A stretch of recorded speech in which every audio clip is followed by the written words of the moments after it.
In 1861, as the Civil War raged, young Sam Davis left his home and family in Smyrna and went away to join the Confederate Army.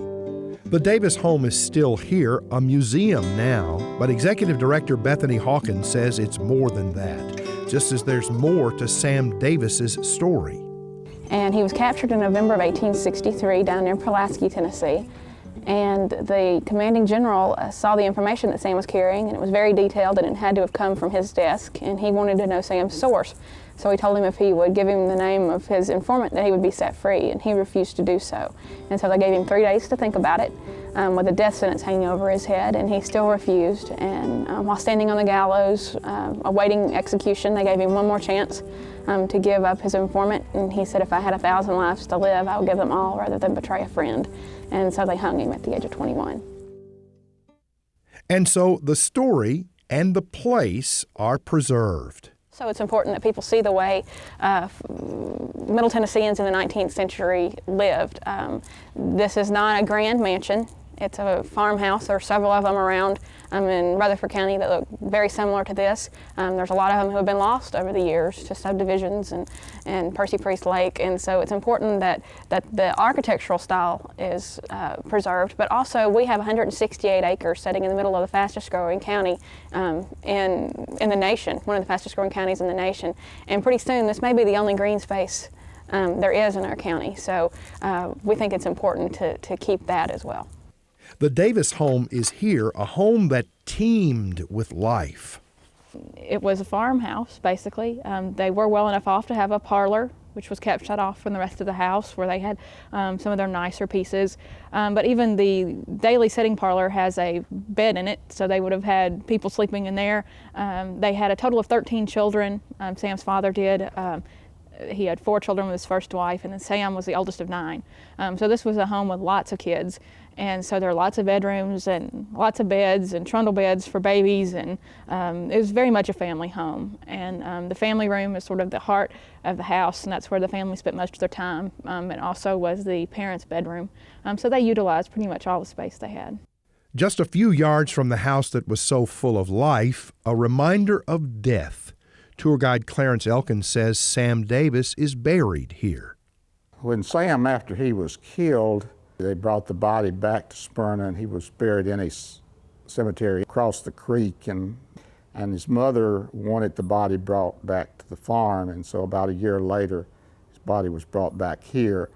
The monument was partly paid for by fellow Coleman scouts that wanted to do something to honor him after the war, and so the monument was put up then in the cemetery. Well, the cemetery is only one place here on the property, of course. And as you stand here in front of the house, it's a little bit hard to get the feel of the way things were when Sam Davis lived here in the 1860s. So, a miniature of the place was built that showed how it looked as a working farm all those years ago, and it was placed right smack dab in the middle of a brand new museum.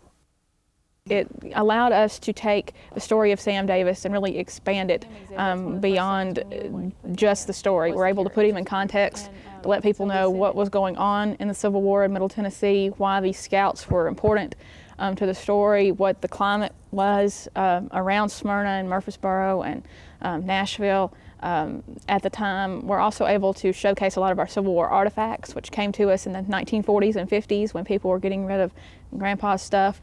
And we have some great Confederate uniforms. We have the first Confederate flag made in Rutherford County.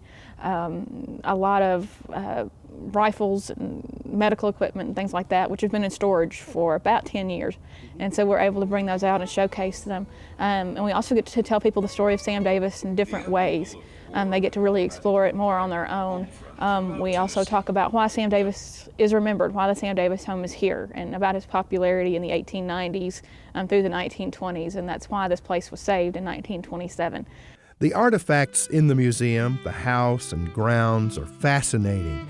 But more fascinating than the things that are here is the young man who lived here, Sam Davis. Well, his story is a great story of honor and duty and standing up for something you believe in the face of unsurmountable odds, and just being true to something that you believe in, whether the cause is right or not.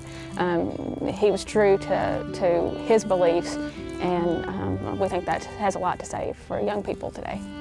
Older people, too. Anyone who feels the need to be inspired by courage can find it remembered at the Sam Davis home in Smyrna.